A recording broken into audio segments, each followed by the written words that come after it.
Si Jesus ang tanging daan patungo sa Ama. Sinabi ni Jesus sa kanila, "Huwag kayong mabagabag. Magtiwala kayo sa Diyos at magtiwala rin kayo sa akin.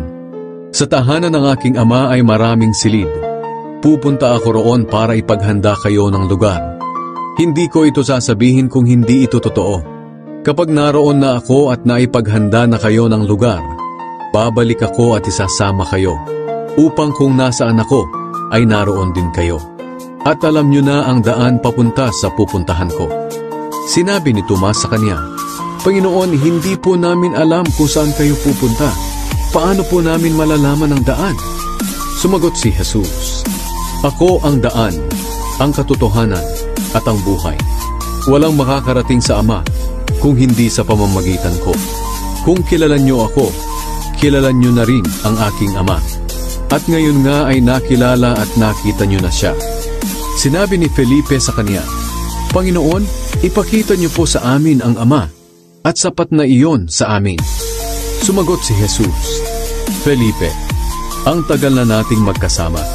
Hindi mo pa rin ba ako kilala? Ang nakakita sa akin ay nakakita na rin sa Ama. Paano mo nasabing ipakita ko sa inyo ang Ama?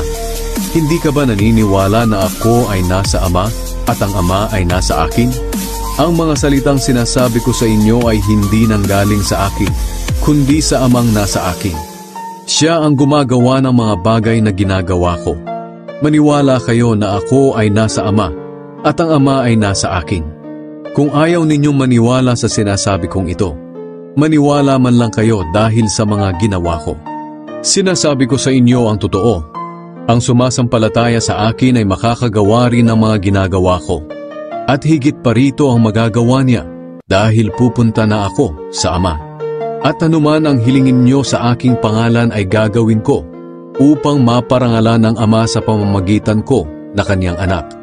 Oo, gagawin ko ang anumang hilingin ninyo sa aking pangalan.